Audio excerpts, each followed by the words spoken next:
16.80. Stephanie, to pay the approved claims of $8,716.80. All in favor, say aye. Aye. Opposed, the same. Motion carried.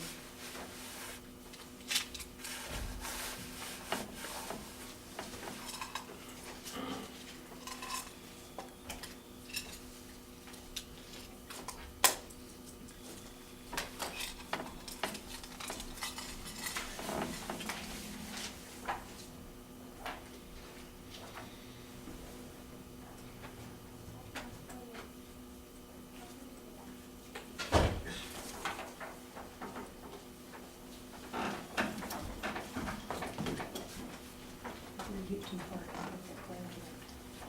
Mhm.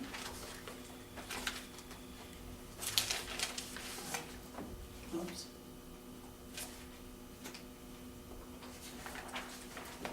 There you go. Was it because the ground was so soft? Well, we had so many, so, not only that, it's because it froze and then melted. And so many vehicles going up and in and out of there. So many circuits. Makes sense. Okay. Might want to stay here. Time for Carla Bossi, Brenda Ludwig, formation of a public safety department and public safety commission. Come on back up, Linda. What I do for this too is, try to get reimbursement. Do the DES fund. Okay. I don't know that we got that in our. What was it called? Yes, please. Mr. Wickedwicks. Who's gone?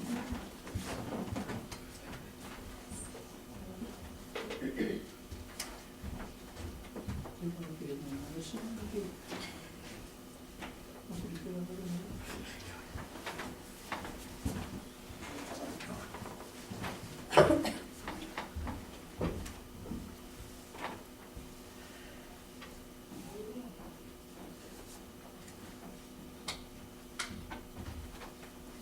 That was in here.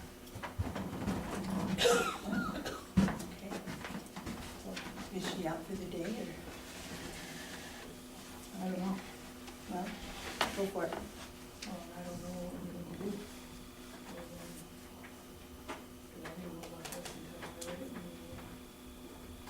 the agenda. Can you tell us what went on at the city council meeting on it?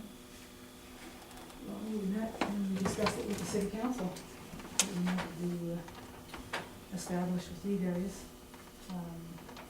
whether or not you guys wanna do, set up the joint public safety commission. And they were in favor of that? Well, they need to discuss it and see if that's what they wanna do. Okay. When will they intend to get back to us? I think they were gonna discuss it this week at the city, council meeting, Okay. so. But you guys need to decide as a group, from my understanding, if that's what you guys wanna go for. I think that's what we were gonna discuss today. Thoughts? We don't have any kind of document that says anything about what the structure looks like, other than the verbal that we've gotten from Carla a couple of times. We form either a 3, 5, or 7-member commission, and they make up the public safety department. This is on statute. If for a 7-member commission, 3 are appointed from the county, 3 from the city, we'd have to advertise, and then 1 is a at-large member, it's a joint member.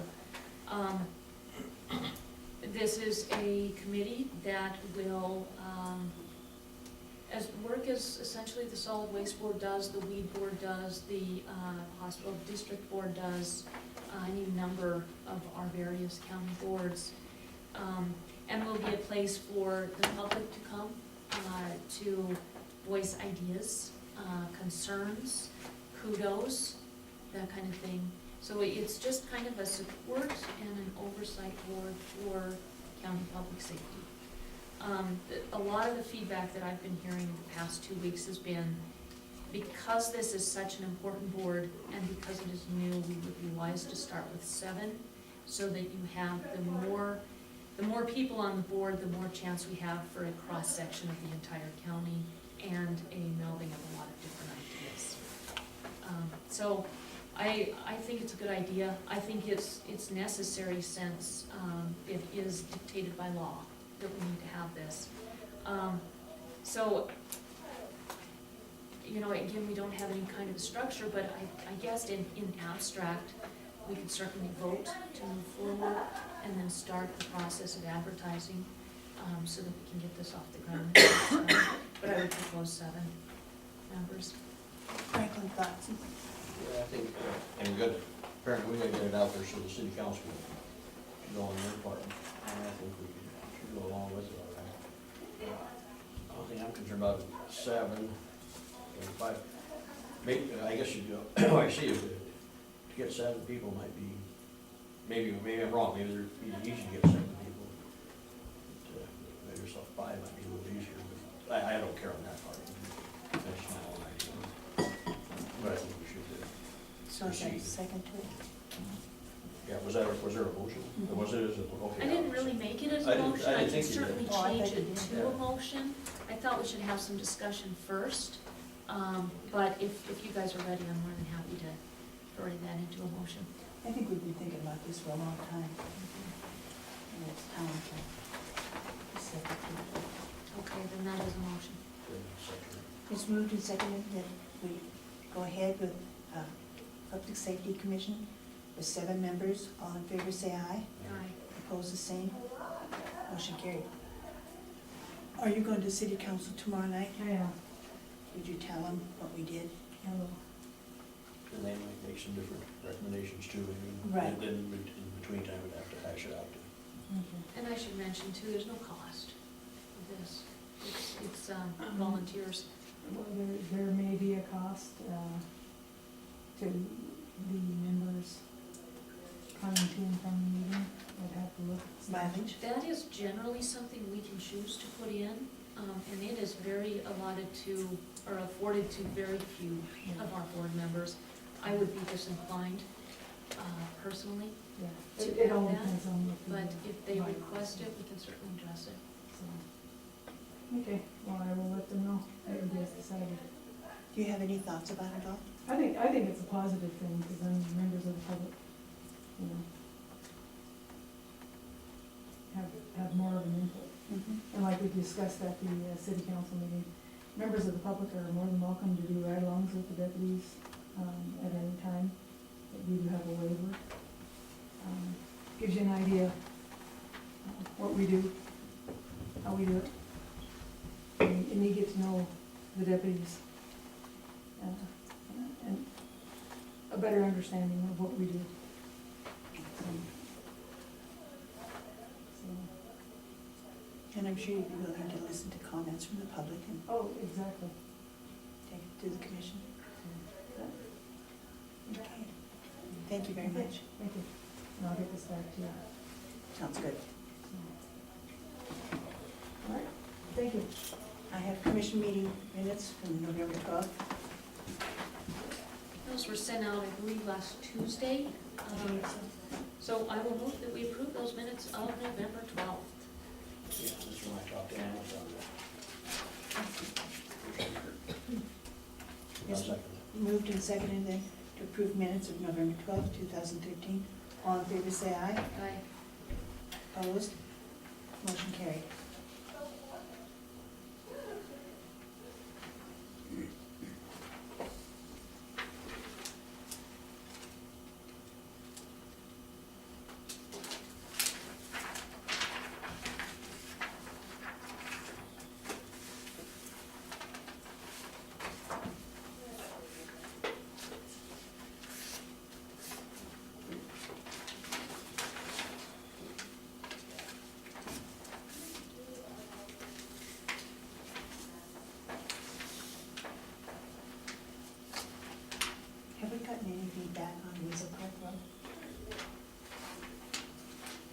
Madam Chair, we've had a few people come in and look at it. A couple people kind of confused by the legal description, and one gentleman commented that if they closed it, people couldn't get through. Maybe we need Dana to go check this road and see what he can tell us before we close it. Yeah, and Nicole was supposed to get a map ready, and I don't know where she is with that.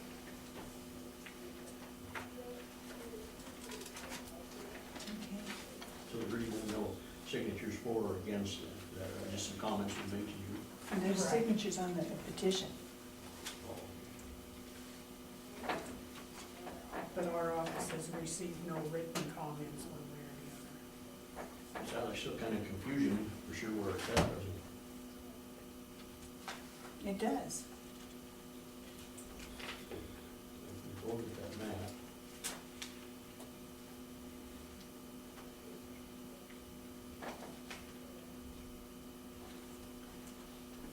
The description, or the petition says Weasel Road, Weasel Creek Road, but if you look at the map, the description they give, it sounds like it's on Muffley Lane, so I'm confused myself.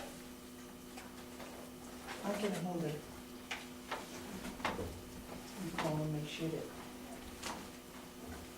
It sounded like kind of a spur road or something off of that, because you couldn't close the end of the Weasel Creek Road, that's the main road, so. Like I say, I think, Yeah, yeah, we gotta have some clarification there for sure. what it says here is, from Easel Creek Road, 8 north, 1 west, southernmost 1,050 feet between sections 11 and 12, then turning east between sections 12 and 13 for just under 700 feet. So, and the one couple that signed it lived in Muffley Estates, Major number 2. I think we need to. Do you know what Nicole's number is right off? 9211. If you can phone her. I'll put it in my, Yeah, you want me to call her to come up? yes, please.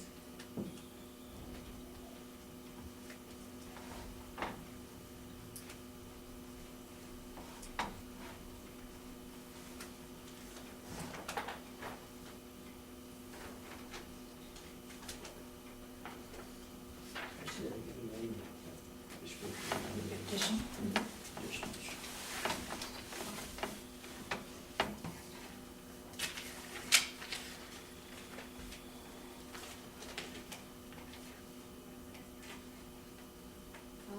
Message. We do have still 2 weeks of public notices, which is the legal requirement. I do think that a request for Madam President to get that map done this week would be a good idea.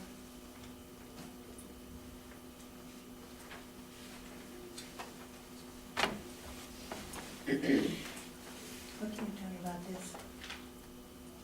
That's what we discussed last week. That is the department heads' requirements for things like YouTube for training. Some of the different trainings available on Facebook, communications with the Department of Ag on Facebook, that kind of thing. LinkedIn trainings, that's what that is. Okay.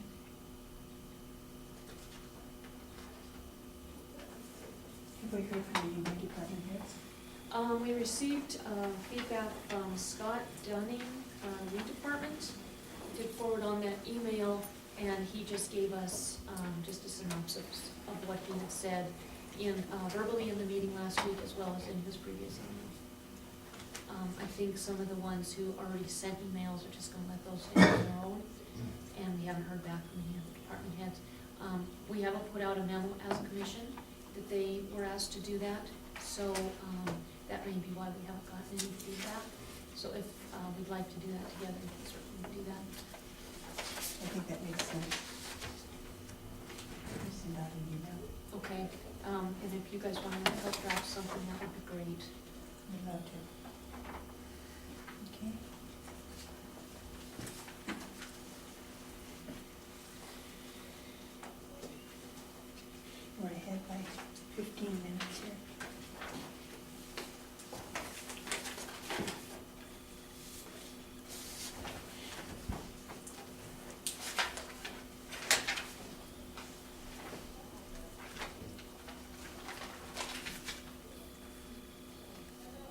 Anything else? A few things, since we're early.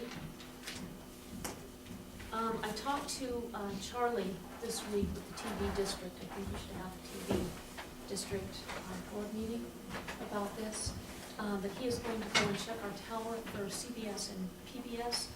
We had PBS, but when Bozeman PBS went from analog to digital, we lost it.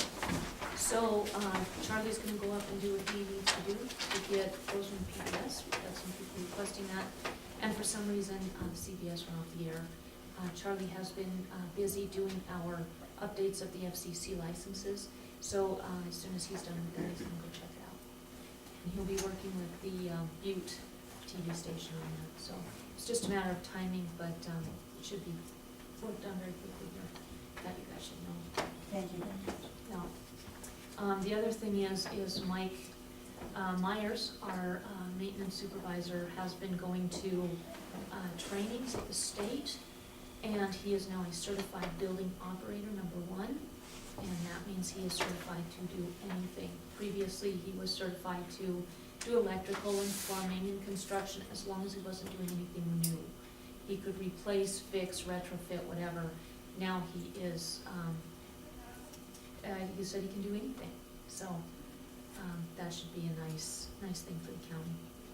Very good, and he is doing lots of things with the sheriff's office and with this building. Well, all the buildings. Yeah. All Yeah. buildings. I think we should send him a letter. Kudos. Okay. Um, And a certificate? Yes, please. Okay, I'll have those for next meeting.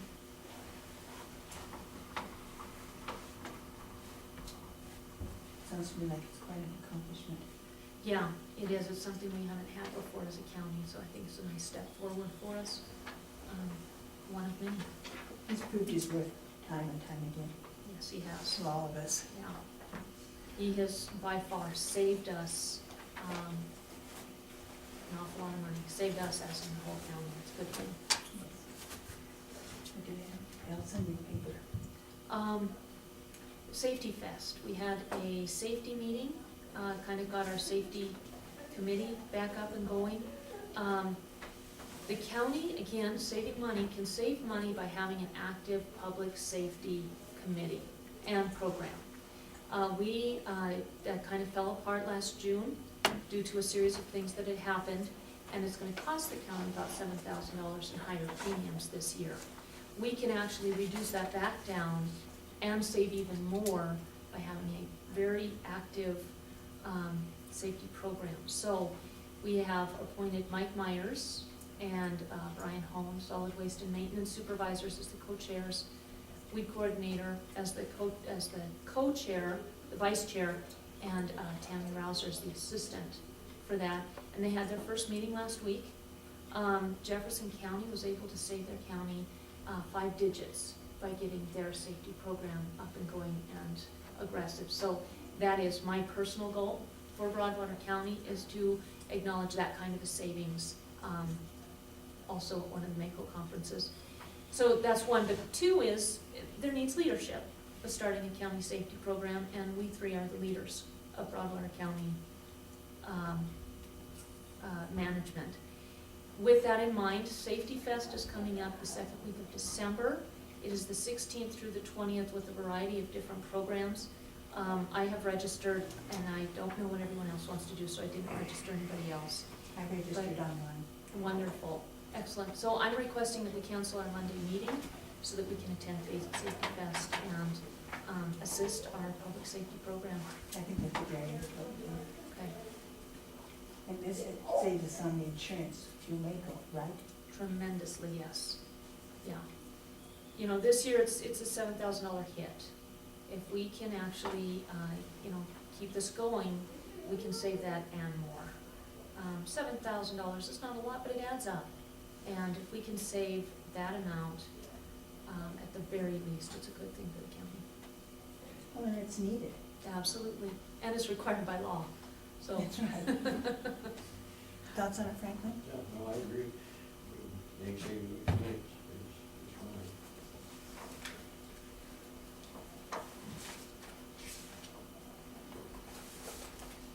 just gonna exit out right now so we don't forget. We better put something in the paper. Yeah.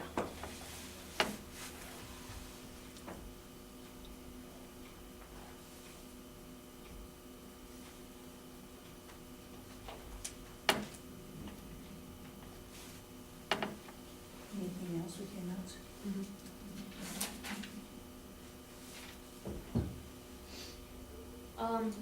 Department of Revenue, I would like to have discussion, next meeting with Carla, with Doug, with Debbie, and with the three of us. I don't know what we need to do, but I think we need to address some of those issues, if that's okay with you guys. I'm fine with it. Okay. So I will see when those guys are available and schedule, I'm thinking an hour. Do we need the people from the Department of Revenue downstairs there? No. They, I don't think it really pertains to them. I mean, they do a great job for the county, period. But what we need to address is what the leadership at DOR did to Broadwater County. And so I'm not sure it'd be anything more than just a waste of their time. They're doing what they're told to do. They're working for Broadwater County as best they can despite that. So no, I don't think that's necessary, but if you want them there, I can ask. No. I think it probably needs to be us, ourselves, and maybe eventually meeting with Department of Revenue people in the higher positions. Or else at least put together a letter. When Doug had the taxes ready to go, and we told, no, we can't, we're making some changes. And it wasn't fair to Doug or the people of Broadwater County, or us. We set up something, we should have a I mean, revenue here, we set up a meeting sometime, they should be here so we can. I think we need to discuss some things first and then invite them. I agree. Have stuff lined out of what took place and why. Well, yeah, 'cause I think they already know on that part, don't they, from phone conversations that we had earlier, but, we're still gonna have to work with them and meet with them. Yep. I think this one needs to be just ourselves, just to review and figure out how we handle this and then bring them in and say what we think. Agreed? I think the smartest thing for us to do is to at least have a conversation ourselves so that we have a clue what we wanna talk to DOR about. We know what the situation is, but, I think we need to have a conversation here. Okay, So, can you set that up then, please? I will, I'll see when Carla, Doug, and Debbie are available. Next week, we're here all day. We have 10 o'clock, 1:30, 3 o'clock. So, I'll just see when they're available and fill them in for an hour. If that works for you guys. I mean, it's Monday anyway, so we're committed for the whole day. That's right. Okay? Good. You know, there's no way the Department of Revenue was fair to anybody. Here the taxes are, ready to go. Doug goes over and says, okay, I'm gonna send. They come back and say, no, you're not. We're gonna revalue some of these things. And originally it was gonna be one subdivision, Coulter's Run, down in the south end of the county. And then we heard that it was gonna be two subdivisions, SKS, south end of the county, in Coulter's Run. And then we heard, oh no, we're gonna throw you one more.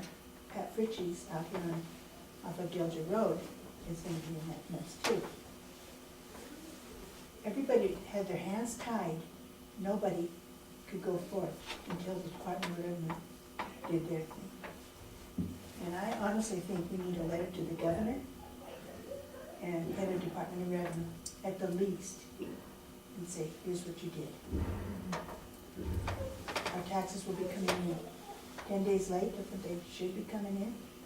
Not Doug's fault and not the public's fault, the Department of Revenue. So, I think think all three of us need to be writing down thoughts that we can bring up at the meeting to discuss and go forth with it.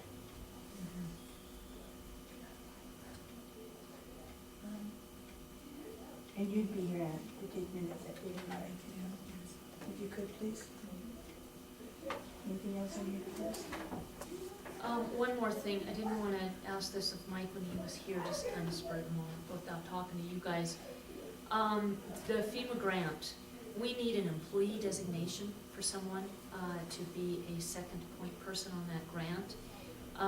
It looks like our planning grant is gonna be awarded, and that's kind of what, the letter, from the mail, that Mr. Story alluded to. So Sean was suggesting that to add another layer of checks and balances, that it would be a good idea to ask either Mike as our DES temporary interim coordinator or Nicole as the county land use planner to fill in that position. Mike did tell me he's putting in far more than the hours he's paid for, which comes as no surprise. And Nicole is 32 hours a week in the county planner. So, what do you guys think? Can we work it out so that they're both involved in it? Maybe split or something like that? They are both involved. What we're looking for is a point person. One person that, along with Sean, is getting every email, every document, so that it's going to one person to be disseminated from there. You don't want too many people in that pot, because then you have, well, I thought he was gonna do it, I thought she was gonna do it. So what we need is a point person, and then, of course, Nicole and Mike are going to be intimately involved with every step of this process. But who do we want as the county employee? Yeah, I think we should talk with both of them, see which, if one has more interest in it. Otherwise, it looks like we're gonna have to reverse more, to We're gonna have to what? have to come with more money for either one, the way it sounds like. There's no money involved I in mean, if this? they're gonna have to have more hours, No, are they gonna just agree on that, or that's what No. we're gonna have to decide? Or they gonna have to decide? this is for the grant, for that Deep Creek Hazard Mitigation Grant. This is the planning grant that Sean Higley came to see us about 3 weeks ago on the 28th of October. All he is asking for, he's getting all the emails, all the documents, and then he's bringing them to the county. He wants an employee designated person, an employee, so it adds to the checks and balances, so there can be no accusations that Sean did A, B, or C, or didn't do A, B, or C. I understand all that, but He's looking either for this checks and person's gonna balances. have to. No, it's not gonna be any more time, this is within their job description already. So, what he wanted to know is, can we designate this person for a checks and balance? And what I'm asking is, who do you think it should be? And if you guys wanna think on that and discuss it later, if you wanna follow your first suggestion and write them both a letter, I would be agreeable to that too. But I thought I should bring it to you guys. That's it, because it's gonna be quite a bit more work for whichever one take it as a point person. Not really, maybe an hour a month, maybe 2 at the outside. This is not an administrator position, this is just collecting emails and making sure that those are forwarded. To forward an email literally is a 5-second job. This is not gonna be, a timely position, it's just a checks and balance. I would suggest that we talk to both of them next week, Okay. on Monday. Do you want to call them down, or do you want to talk to them prior to, without, give them some time to think about it? I think prior. And does somebody want to write a letter to those two employees? Or just call them? I could call. Okay, all You're right. available, Smith and I. Yeah, but I'm not sure about, I would be fine after you, but of course, it was Franklin's idea, maybe you could write the letter and then just give it draft to us to help edit. I'm not gonna write the letter. I'll I can talk contact to you both. them, Okay. All right, perfect, just let me know from there if you want a letter done. and, I'll do whatever. Well, and if they're willing, it looks to me like we probably wouldn't even have to have them come to a meeting. Yeah, it's just our appointing somebody, so we can do that, in 10 seconds in a meeting, but I just think that we should talk to them. Or if you guys have a brilliant idea that it makes sense to do one or the other, both would be very agreeable, I'm sure, it's just their nature. Okay. Do you want to call Doug and see if he's there? Sure. Never mind. Hi, Doug. Hi. I was just told to call you. She didn't tell me what to call you. Am I fashionably late? No, you're right on time. Kyle, you want to come up too, please? Sure.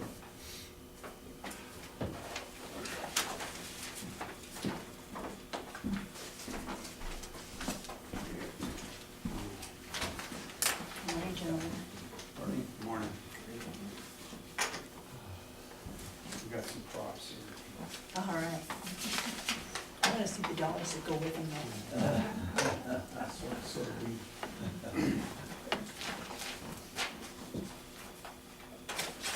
Thank you.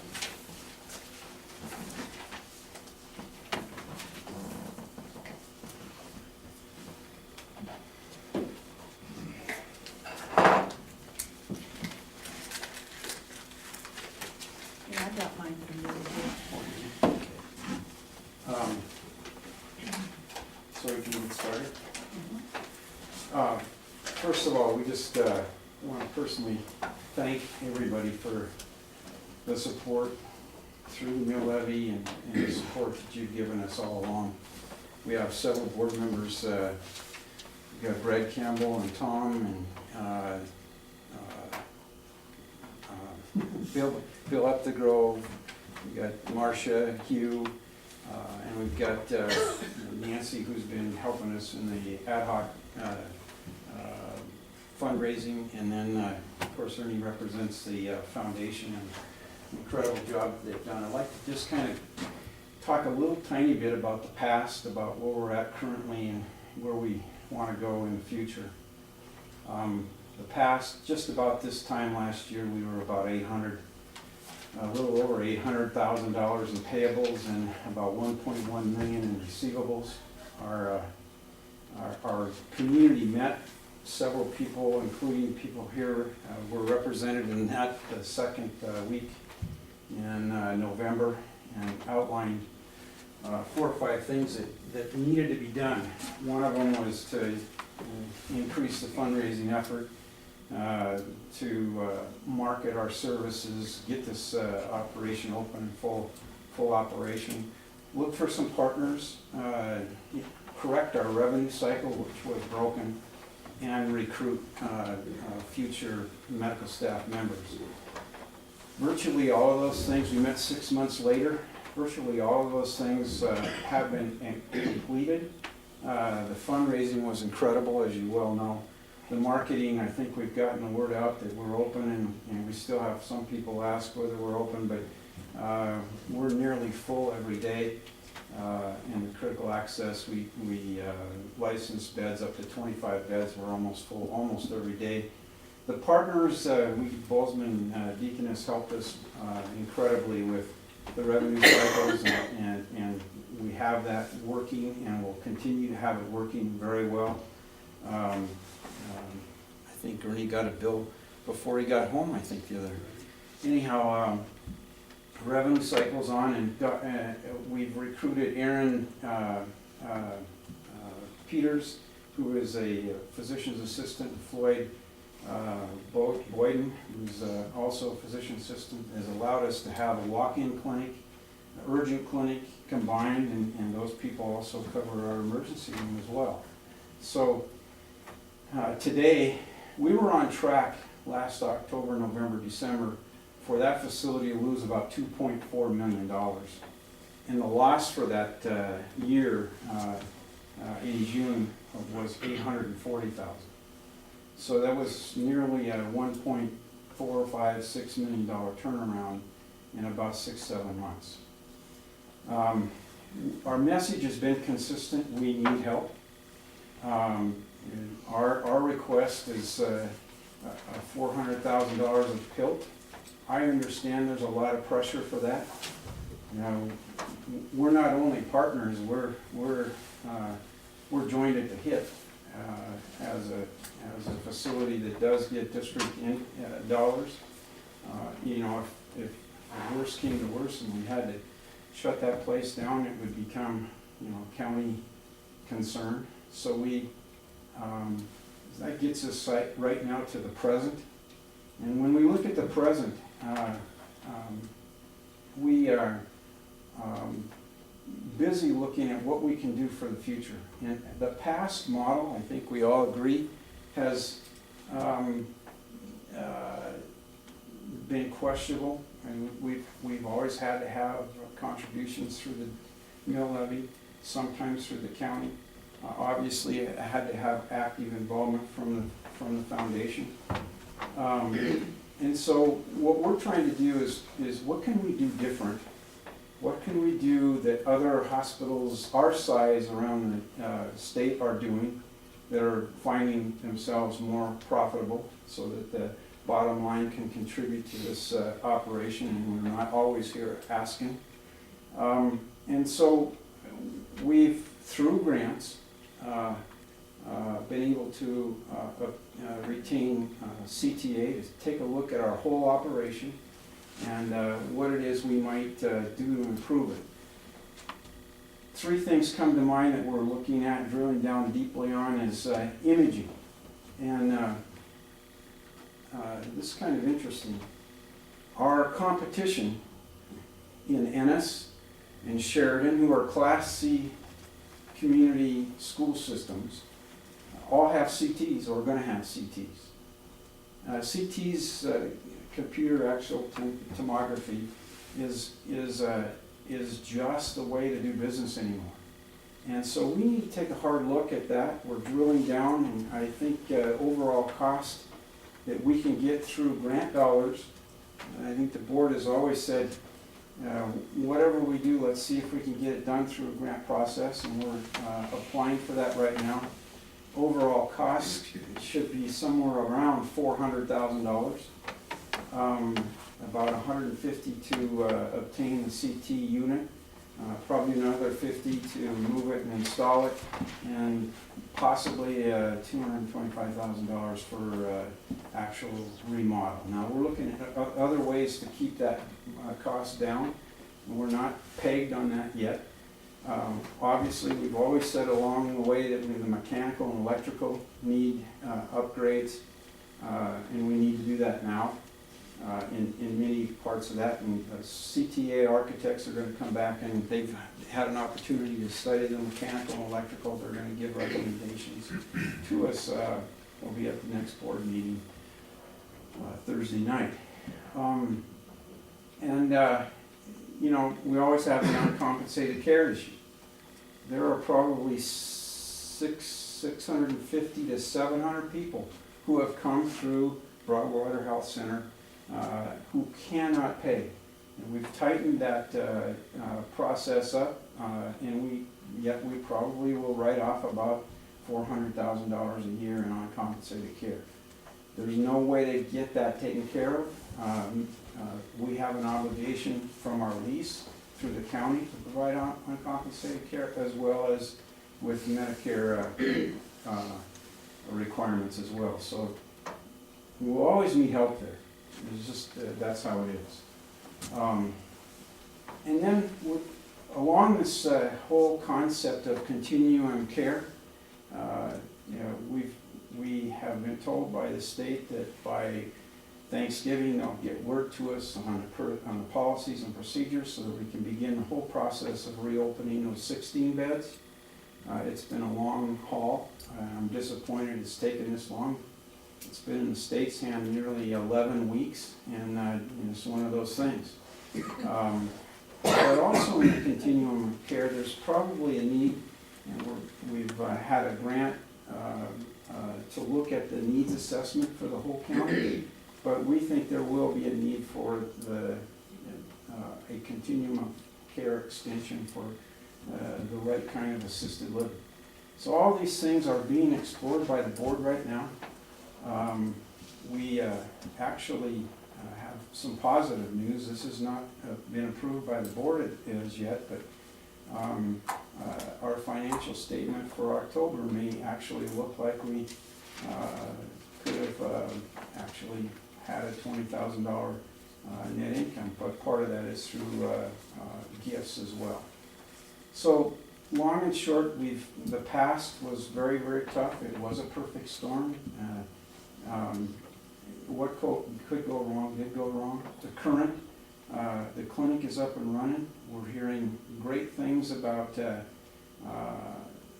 availability, the walk-in capability. There was a person who's a part of the Broadwater education group that just raved that he was able to go in, see that clinic provider and be back at work within 20-30 minutes.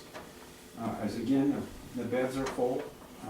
We've done a needs assessment, and we've engaged with an architect to really take a look at what it is we need to do. The dollars, I think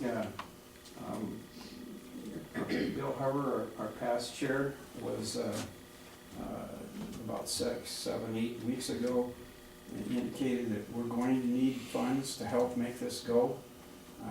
The reason the chips are on the table is seriously, we've got a request of $400,000.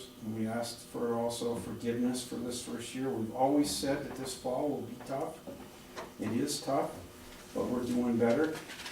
And I think if we can actually use a portion of those PILT dollars, we can get them matched dollar for dollar. So your gambling here isn't as tough a gamble because we've got match-to-match dollars through the CBDG monies. Roughly, that would have an effect of bringing in matching dollars, maybe up to $400,000, $500,000, $600,000, $700,000, $800,000 if the $400,000 request was granted, which will go a long ways for us to begin shaping new revenue services that will also enhance the quality of care, keep our patients in the area. 90% of the care is primary care, and that can be given here, whether it be lab work or imaging work, or just primary care and medication management. So what we're trying to do is bring the volume and bring the value to Broadwater County citizens so that volume comes. And I can't stress enough how important everybody in this room, everybody in the county, use this service, because I think we've got world-class providers in that clinic. We've got a lot of support from our medical staff, and when we look at the imaging thing, this is kind of interesting. The radiology group, there's 4 radiologists in Helena, have looked at our proposal of bringing a CT scan on board, as well as, I don't think there's near the cost on MRI because it's a leased circumstance. By bringing that service on board, they think our volumes could actually triple. And they're very, very supportive, and consequently our medical staff is as well.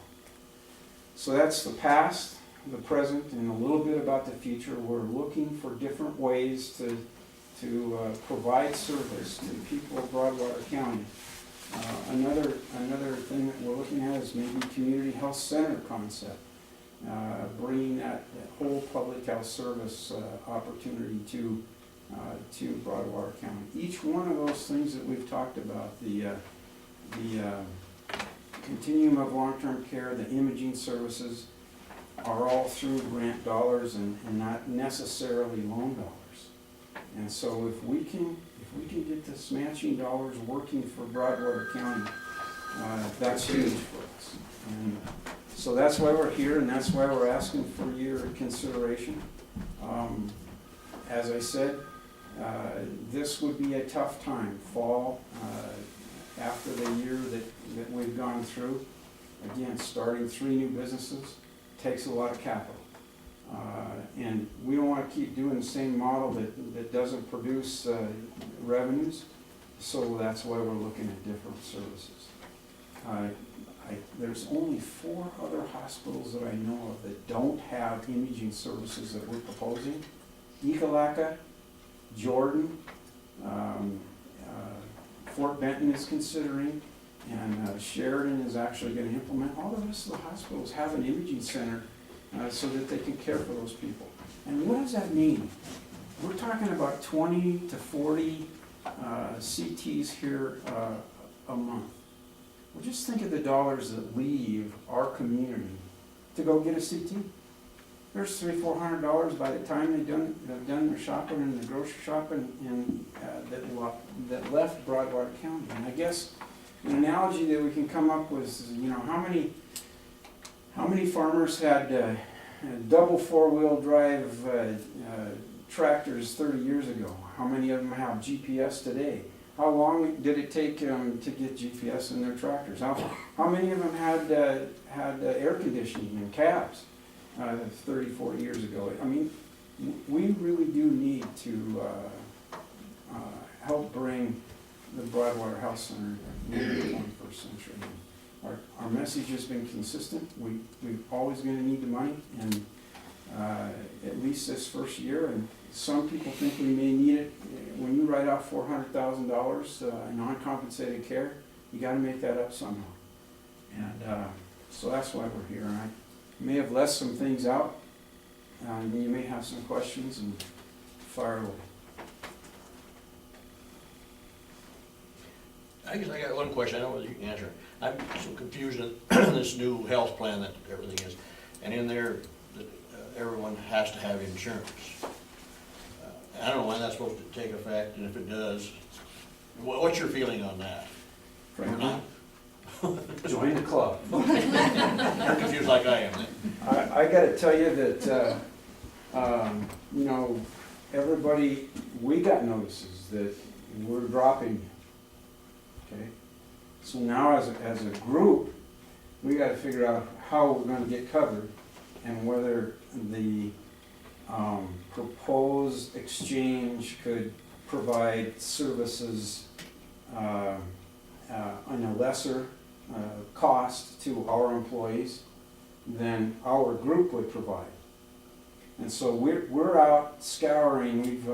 We're a member of the Montana Health Network co-op, and they're indicating to us that they may be able to get lower rates and less deductible than are being offered on the exchange.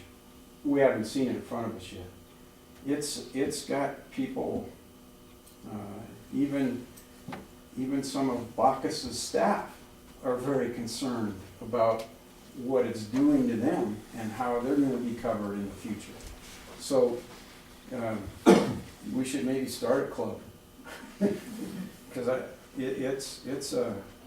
it's a confused process right now, no question about it. On this uncompensated care, is that going to take effect, that everybody's going to have insurance, or they have, Well, they won't have this problem of people? I don't think we'll ever get rid of the uncompensated care process, because there's still something like, I don't know, 18 to 30 million that will either be underinsured or not insured, or rather pay the fine than have it. And that's going to be interesting as they come through the door, verifying what it is they do have and validating that they will have it when the bill comes to them to pay. It's probably going to cause our accounts receivable to go higher, not lower, at least in the first 2-3 years. And keep in mind, this is a 3-year subsidy, and supposedly after 3 years, that subsidy goes away for the insurance exchange. So it's very, very complicated. May I add more factual information? Yes, you may. Right now, if you're making 133% of federal poverty level and above, if you sign up in an exchange, you will be, the closer you are to 133 but above it, you will get some money back to help you buy insurance.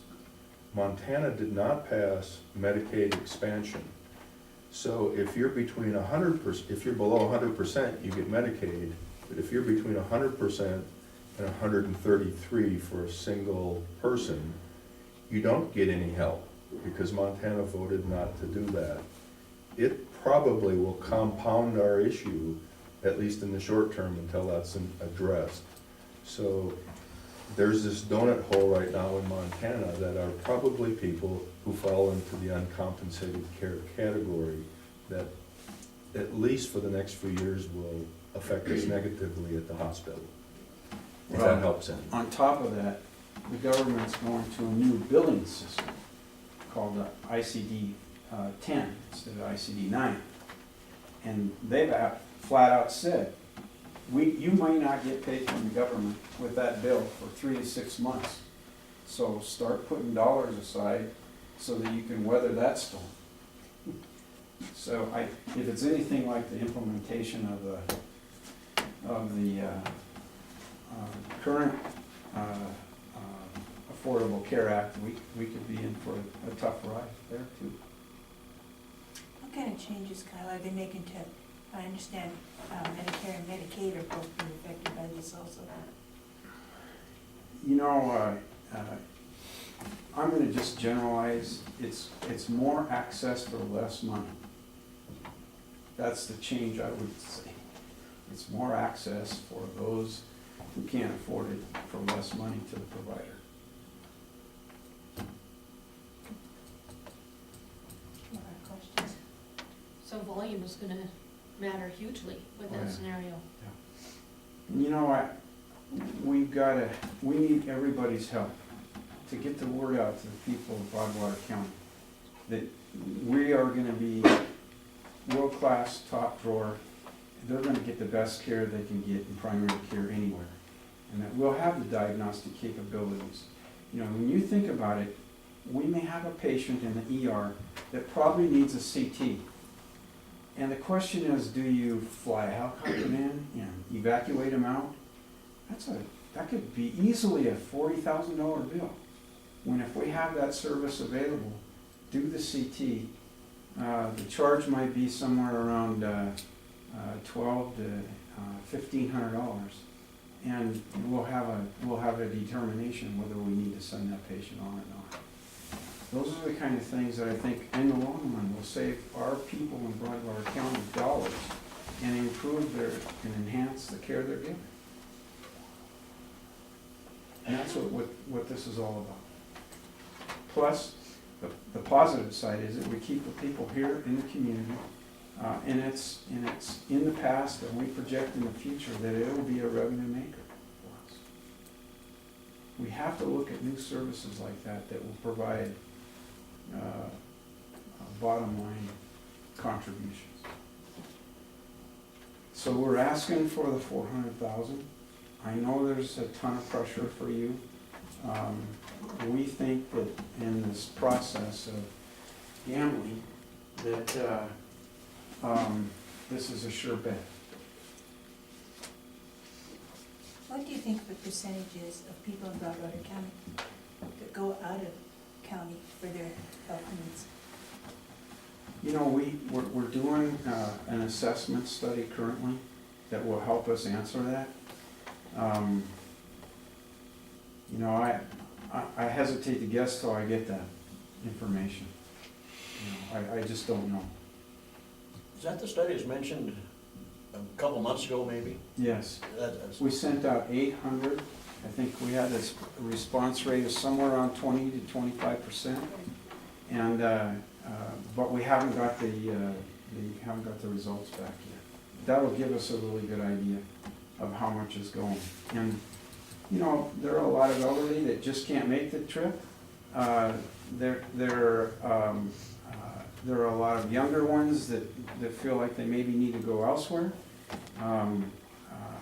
The other thing that we're doing with our clinic and our providers is we're talking to employers, and we'll be back to talk to the county as well. We can provide a great wellness program for our employees in all of the industry here in the county, Graymont and RY Timber and the Broadwater Health School System. are all working with us to have wellness programs implemented. And that's another way to get them through the door to see the good providers that we have. I can tell my good friend over here wants me to shut up, so I can say a word or two. Mr. Nunn, tell me where the foundation stands with all this. Yes, I can. And I can leave you a copy with some financial stuff too, Mr. Chairman, if you want me to. Is it okay if I sit down right here? Yes, you can. I would like to address the board and on the PIL money. And before I do that, our family wants to say thanks to you for all the hard work y'all do down here. You're very important to the county. You know, I visited with some folks from Washington. A lot of Washington hunters over here throughout hunting season. And I'll tell you what, they are impressed with what they see and what's going on in Broadwater County. And they relay that to me. They're very friendly people. They come over here. The problem I got with it is they lease all of this land up over here, around you over there, and you can't go on it. Guilty. Well, they got all the elk tied up, but that's all right. The PILT, I was very involved in the 70s in the passage of the PILT law when I was in Colorado. And you know what? Passage of that law was very easy. It was a smooth process, it went quick, and the Western senators and congressmen are the ones that rolled that for us. You know why? It started really at Cajon, New Mexico, when the county commissioners down there was gonna take over the management of all federal lands. And that's what really got it stirred up. In the 1970s, though, you go into the western part of the United States, and we were starving these little old counties to death. All of this land around the little communities that people lived in was, guess what? Federal land. Federal lands, and they were paying no money back into their, they'd issue some grant money into the communities for this and that, and stuff like that. But the passage of this law was very easy to help the counties and to become good neighbors between the county commissioners and the federal government. And I'll tell you what, it's still that way, even though the Department of Interior, y'all know this bill law pretty well, I think. Department of Interior is the one that's got the formula that disperses this money to you. The only problem I got with that is, you got the military reservation up here now, you got the Bureau of Reclamation, you got the BLM, and you got the Forest Service. I look at those acres, and the 288,000 acres to me is not, I don't know what they would be, but I don't think they're fair to Broadwater County. And that's what helped bring into a lot of this PILT money.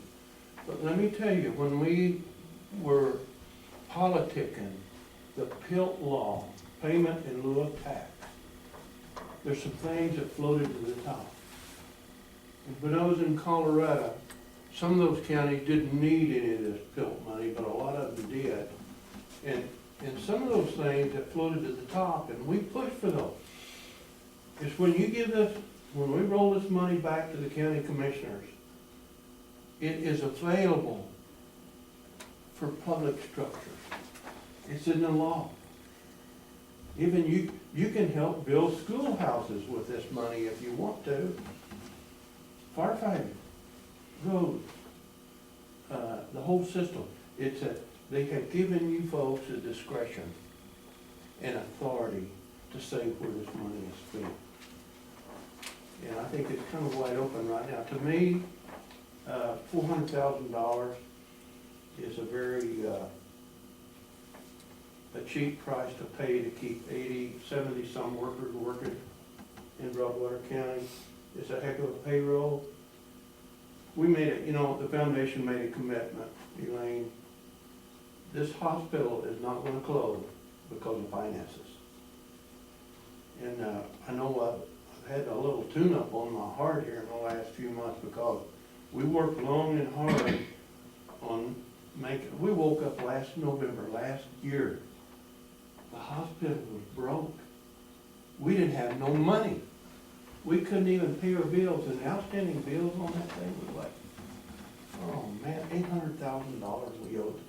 We couldn't even fill our propane tank up. We owed $30-some thousand to AmeriGas. And a lot of our creditors and stuff like that is on a payment basis, so that's when we made a commitment from the foundation, the hospital will not close because of finances. And we still got that commitment. I tell you, the finances on that, Judy Gillespie is our chairman of the board, and we're taking on another, by the way, I got that PILT law, I carry that, you know, there was a book that we all used to carry in our pockets. It was principal laws of the federal lands and stuff like that. This is one of them. This is one of the principal and most important laws of the federal government that manage land. Bureau of Reclamation, Forest Service, the BLM, National Park Services. And we got that law right here, and it opens that door, I think, gives y'all the authority to spend this PILT money where you think it's needed.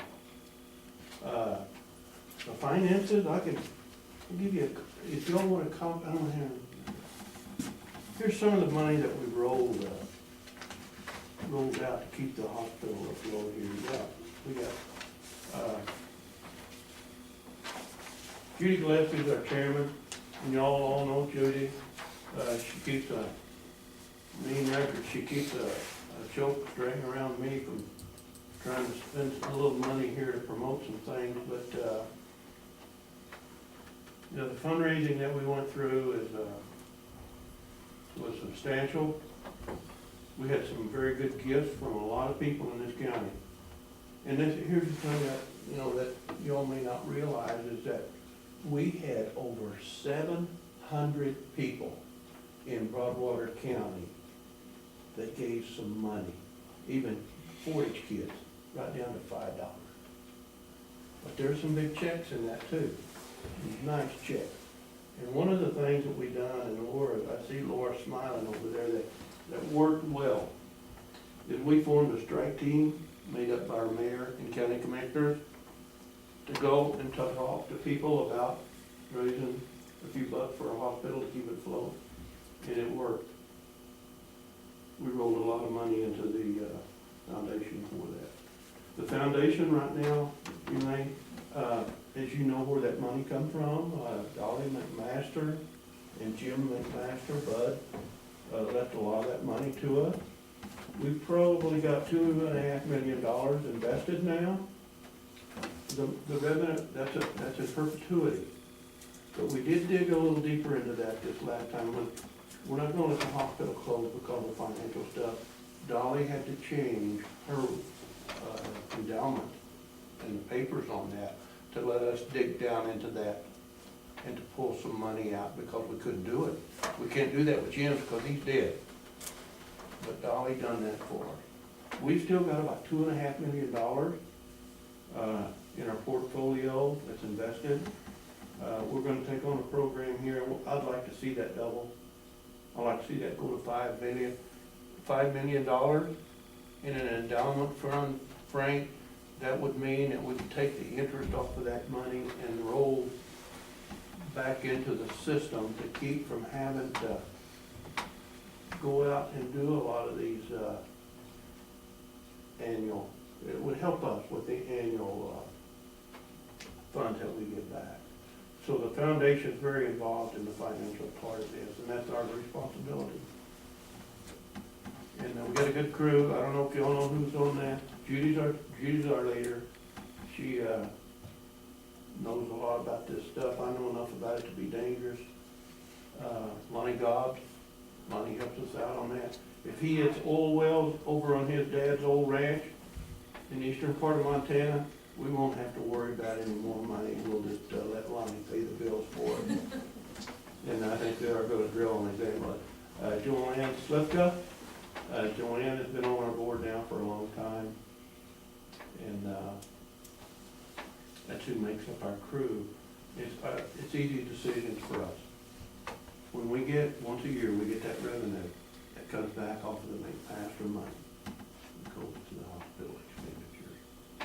PILT money that y'all are dealing with, it's your call. $400,000 to me is not a big deal. Wouldn't be a big deal for you guys. It's a big deal for the hospital. I think it help us financially. And if you already got some other commitments to that, you gotta squeeze that fund, because I just got word today from the Forest Service that 2014 PILT funds have not been allocated, and there's some problems back there in Washington DC, as you guys know, with funding right now. PILT money could go away this next year if it's not reauthorized. And I got a copy of the deal right here that it's not a sure thing yet, so we hope that it gets by. It means a lot to these little communities in the western part of the United States. And I spent my time in a lot of them, and I know what they were going through at the time. It was tough, very tough. Thank you very much. Thanks, sir. Thanks, sir. Doug, do you have anything you'd like to add? Well,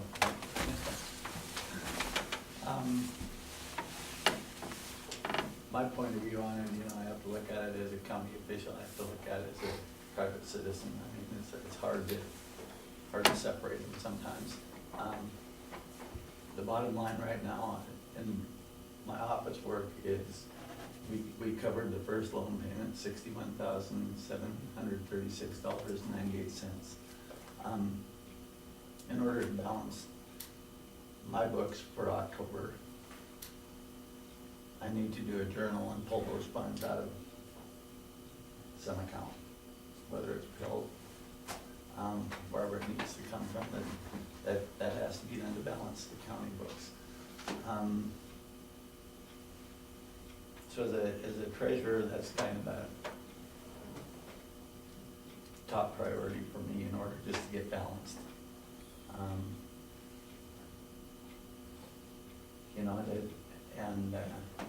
As far as that goes, I realize the hospital, the situation they're in. And, even if we had to look at that as a, not necessarily $400,000 all one lump sum, we could look at this each time the payments come in as an individual thing. As a citizen, I've lived here my whole life. And I can remember the hospital when we walked down the cement steps, and Dr. Swenson and Dr. McKelvey were the only game in town. It's kind of personal for me there. So, I love having a hospital in this town. I think it's very important. Excuse me, when Carla was going through her brain tumor, I can't tell you how many MRIs we had. And it either involved a trip to Helena or Great Falls. And a lot of times it involved loading somebody into a car that they didn't feel like they could off the chair. And as short as the trip is into Helena, a 35-mile ride sometimes is knee turning. Anyway, you probably know this as well as anybody, you have to excuse me. Really didn't plan this, it just comes out. But, Sometimes when we have memories, our eyes kind of, they do, they do. they go to Lincoln. But as a citizen, I believe that, anything we can do to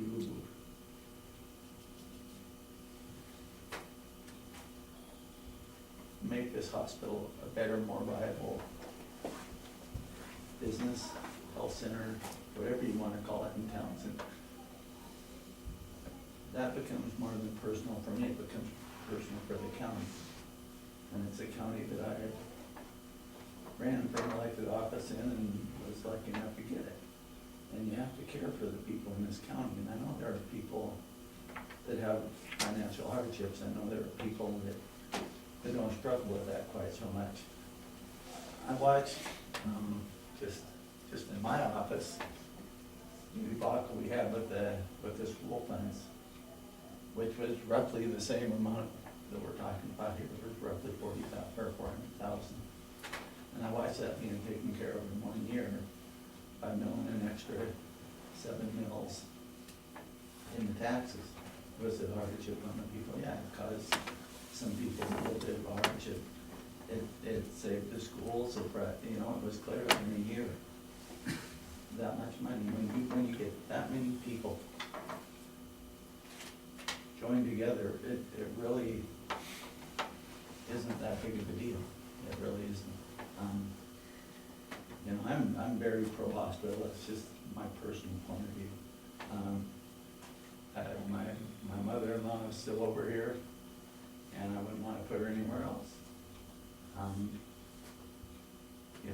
I've been over here several times for blood tests, I've been over here for x-rays, I've been over here when I fell off the pole barn, I probably would have been over here for an MRI and a CAT scan if they would have had it.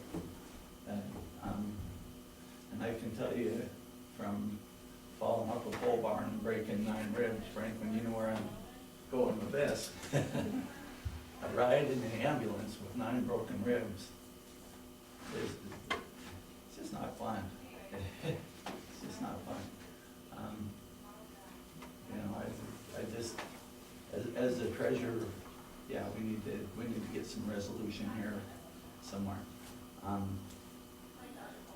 As a citizen and as an elected official, I think this hospital is invaluable to the community, and I would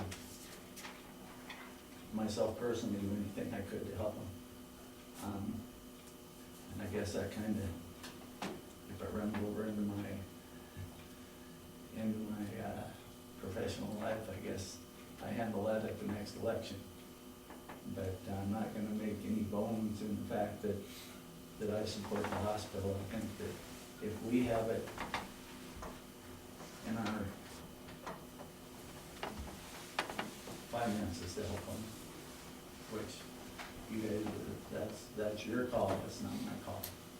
If we have it in our finances to help them any way possible, short-term, long-term, partial payment, entire amount, whatever we can do, I don't think it's gonna be money wasted.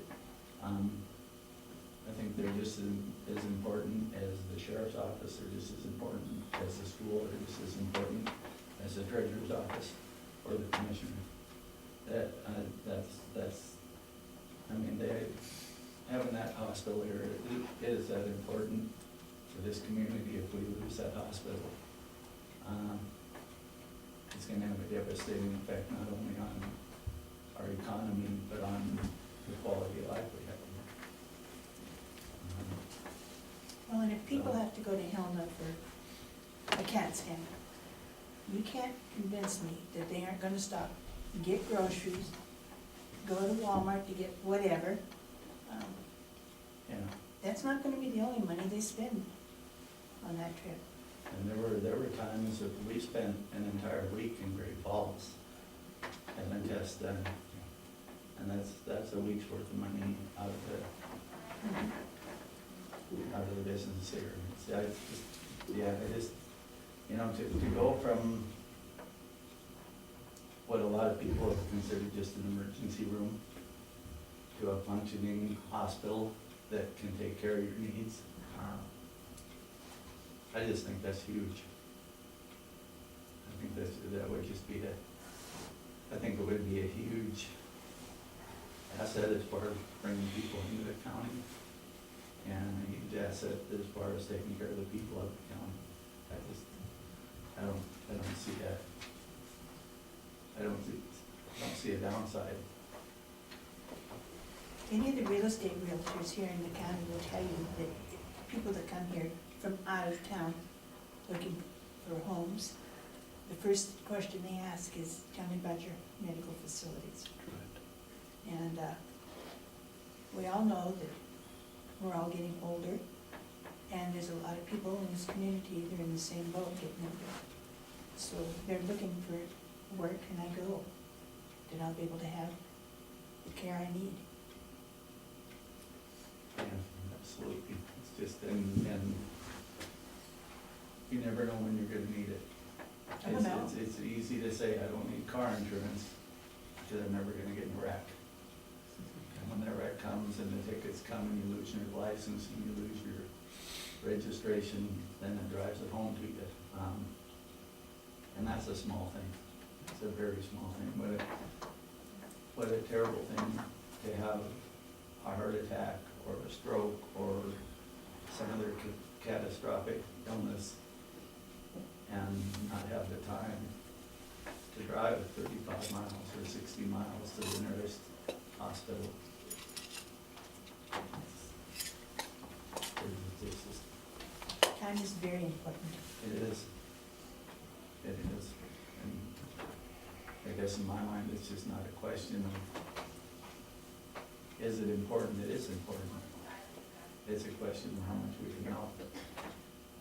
And I don't think we're just, I don't look at it as just helping a hospital. I think it's helping the community, it's helping the town. How many employees do you have, Kyle? You know, we're actually at about 60 full-time equivalents right now because of the capacity that we're running. And we're probably around 90 total employees. So we're back up to full strength. And the important piece of looking at imaging is that's a hard 2 new full-time equivalents, but it's also retention and retainment of probably about 7 to 8 more employees that's created from this imaging process. And so the $400,000 is really critical right now because of the majority of that will have a 1-to-1 match coming back from the CDBG. And so it's a great opportunity to put the chips on the table to make that $400,000 go as far as we can, and for the matching process. I have to tell you that whole process is a little bit fluid right now because we're going through the bids and the process, but I can tell you that if we could reserve that $400,000 for the development of this process and other potential programs that we're looking at, that would be huge. Because I think what we want to do is we want to make that money matchable. We said initially that making that $60,000 payment, we saw how that was going, and we did ask for help on that. You know, you have to look and see where you're at, and you know, I'm just a alley away if you want to sit down and talk more about it. But that request is, I think, very needed at this point in time. Thank you. Laura? Thoughts, questions? You know, on the emotional level, Doug, you've spoke to an awful lot of things that are absolutely right on. The community of Shoto had a similar situation, and they fought to maintain their hospital. And you never know when you're gonna need it. Anyone who follows rodeo knows the name Flint Rasmussen. At the age of 41, a guy who was running 5 miles a day dropped dead while working, dropped dead, thank God he didn't, dropped down while working out and had what they call the widowmaker heart attack. They had the local hospital at the time. He was taken there, he was stabilized, and he was helicoptered to Great Falls, and he's alive and doing well today. He took out a full-page ad in the Shoto newspaper in Great Falls, and he fought hard for their hospital because he had first-hand experience in the fact that you don't know when you're going to need it, and he wouldn't be here today if it wasn't for his local hospital. So that is one thing I think about with this issue, is the personal side of it. The second to that is money. Just that green monster. What we we experienced this past year, everybody here's gotten their taxes. If you've got a business, if you've got a, if you're taxed on your production, that's not the county, that's the state, that's the feds. But when it comes to your property taxes went down for Broadwater County taxpayers this year by an average of 8.5%. And that's after the DOR debacle. It was gonna be a reduction of 10%. So it went down by an average of 8.5%. Why? Because our economy came up. It's as plain and simple as that. Doug kind of pointed to this. We've got a pot. The pot pays for all the things that we have to do by law and by desire for the citizens of Broadwater County. The more people paying into that pot, the less each individual's paying. When businesses come in, they pay more so that citizens, homeowners, ag community can pay less. Plain and simple. So the hospital, when you look at the economic driver of the hospital and the ancillary jobs that go with it, you're looking at a bounce in our economic health for a community, for a county. You're looking at a reduction in the individual taxes for individual homeowners. It's like a seesaw. One goes up, the other one goes down. Economy goes down, guess who gets to pay more in taxes? So that side of the money part of it, our hospital is very important to the economic health of this county, plain and simple. I don't believe we're in a position of losing the hospital anymore. I do think that we're in a position right now, though, of do we make it a healthy, viable hospital that is sustainable moving forward? Or do we continue to just Band-Aid things, do the bare minimum just to get by and meet with this potential disaster in 5, 7, or 10 years? We had new people come to town at business, good thing. Number one thing they looked at, is there a community hospital? The answer was yes, they came to town, they're gonna help us individuals have lower taxes.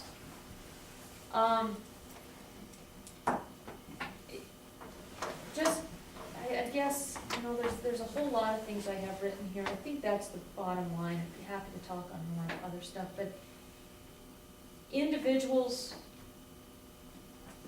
that opposed the hospital, they didn't oppose the hospital, they opposed more taxes. They didn't want to pay more taxes. What they will find is that what they saved in taxes this year, their 8.5% reduction, is probably more than what they're going to pay with the additional 20 on $100,000. So, that's something that I think needs to be communicated by us more often. But the other side of that is the individual. When an individual has health insurance, there is a match. It's an 80-20, it's a 70-30. The insurance will pay 70%, the individual pays 30%. When you have a $40,000 bill for a CT scan or a $1,500 bill, how does that make your 30% match look? So looking at the individuals, I think this is a community service that we need to be supportive of for our citizens. So that's where I'm at on this request. Franklin. Just my thoughts. Well, I just feel, and I think everybody does it, I think there's support for the hospital there, right? The thing is, you've got to there's still people you got to convince one way or the other. The only comments I heard, maybe they're moving too fast with this CAT scan, that kind of stuff. Whether that's so or not, I don't know. Those are the things you're gonna have to, and this study, I think you can learn a lot from that study. If I remember, I think maybe you mentioned it was only 800 sent though. It's too bad it wasn't to everyone to get a good study. Maybe they go by percentages all the time, so maybe that's the way they figure it could go. But, and as far as we've got to look at it a lot. I mean, we don't know what this Department of Revenue is going to do with us yet and stuff, but I think one question Doug had is where this money you got what's money that come from to make the $61,000 payment. It looks to me like, that it should come from the PILT now to take care of that. I think that's the only place it can come from. Mhm. You know, Kyle and I were talking the other day, and I will admit that I was in for PT, and he saw me sweating up there, or whatever, on the machine, but, I've had a lot of health problems, as you're all aware. And I have, because of open heart surgery, I have to have my blood checked constantly. It's either too thick or it's too thin. If it's too thick, I could have a stroke. If it's too thin, I could have something happen and bleed to death. I was not aware that they could do my INR right here. I go to Helena for it, I never thought anything about it. Well, then Kyle brought in Floyd and introduced him, one of the PAs, nice gentleman, and was telling me all the different things that they do. I think we all need to get the word out, what is provided here, because I'd like to think I wasn't the only one that was in the dark about what's available and what's not. There's a lot of things available right here. And I wish I had a magic ball and could say, or I wish I had a good lottery ticket. I think the hospital is very, very necessary. My mother has been there, my mother-in-law was there. They both have passed on now, but they got wonderful care.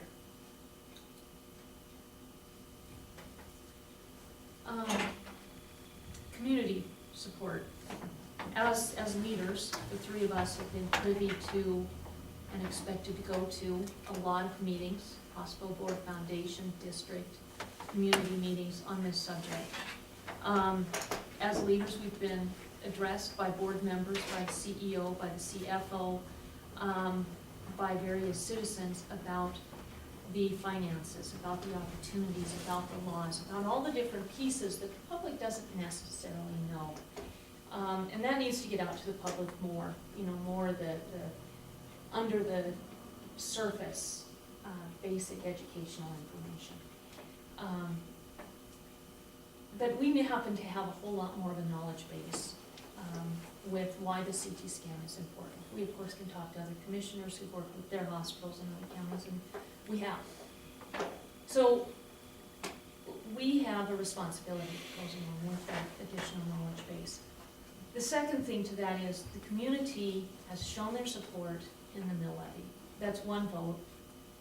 But also, in 2011, there were a series of meetings all over the county to put together a city-county CIP, Capital Improvement Plan. The CIP addressed the top 20 things that citizens of Broadwater County, and this included the southern end that is not in our hospital district, but it included what people wanted in Broadwater County, and ranked by priority as set by our citizens. Number 4 was a hospital, number 5 was hospital, number 6 was hospital, number 7 was hospital-related services.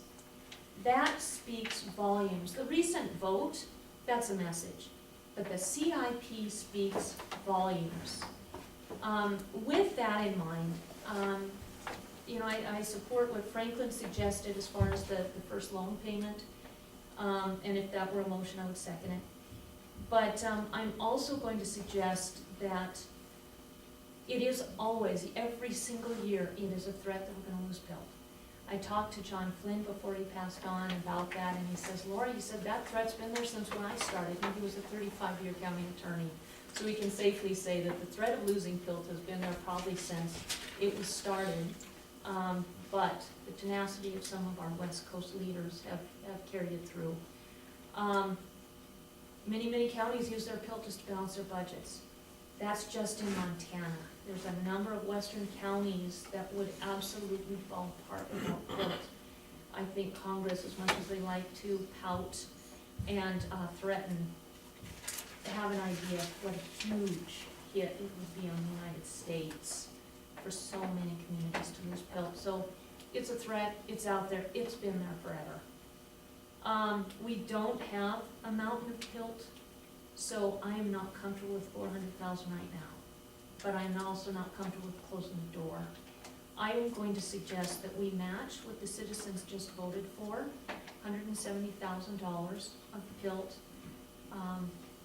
as separate to Franklin's suggestion. And we readdress this in March, when we see how our departments are doing. The county's looking really strong right now. And we readdress this also in May or June when we get our notice of what next year's bill is. The formula includes population, and it includes a lot of the factors with that. And that's why last year it went up by $35,000. I'd like to think it'll do that again, but we just don't know at this point. So I'm just throwing that on the table to see if it sticks. Question to you, Kyle, on this, filling the rest of those beds. Did you say something at the end of November, you think you'll get this, and how much of a boost is this gonna put to the hospital? It should be significant. Short answer is it will reduce our losses, okay? Okay.